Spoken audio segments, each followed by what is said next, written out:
একটি নির্বাচন অবাধ সুষ্ঠু নিরপেক্ষ করার জন্য প্রয়োজন মানসিকতা।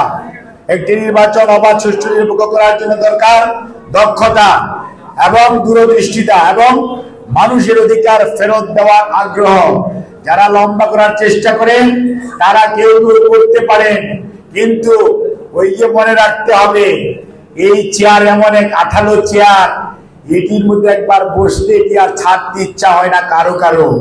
সেই তরফে বলতে পারেন বরঞ্চ এখন যদি আপনি দ্রুততার সঙ্গে জাতীয় নির্বাচন দিতে, দেশে যে আমরা আইন শৃঙ্খলার অবনতি দেখি, কোনো কোনো জায়গায় বিশৃঙ্খলা দেখি, কোনো কোনো জায়গায় সিদ্ধান্তহীনতা দেখি, তখন জনগণের নির্বাচিত প্রতিনিধিরা থাকলে প্রত্যেকটা উপজেলায় এবং ন্যাশনালি সেই সিদ্ধান্ত বাস্তবায়ন সহজ হতো এবং দ্রুত হতো, মানুষ আশ্বস্ত হতো।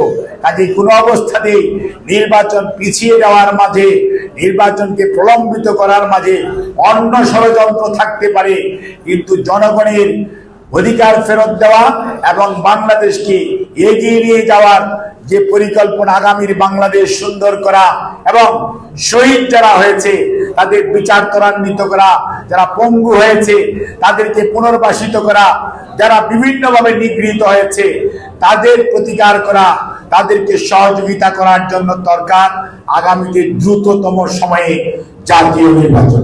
যে বা যারা যাই বলুক, বাংলাদেশের ইতিহাস বলে 90 স্বৈরাচারের পতনের পর শাহাবুদ্দিন সাহেবের অন্তর্বর্তীকালীন সরকার ফেব্রুয়ারিতে নির্বাচন করেছিল, মনে আছে? 27 ফেব্রুয়ারি 96 যখন অন্তর্বর্তীকালীন সরকার হলো, 3 মাসের সরকার, লতিফুর রহমান সাহেবের সরকার নির্বাচন করেছিল, নিরপেক্ষ নির্বাচন হয়েছিল, সবার মনে থাকার কথা।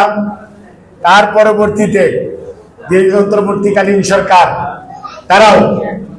তারাও 3 মাসের মধ্যে নির্বাচন করেছিল।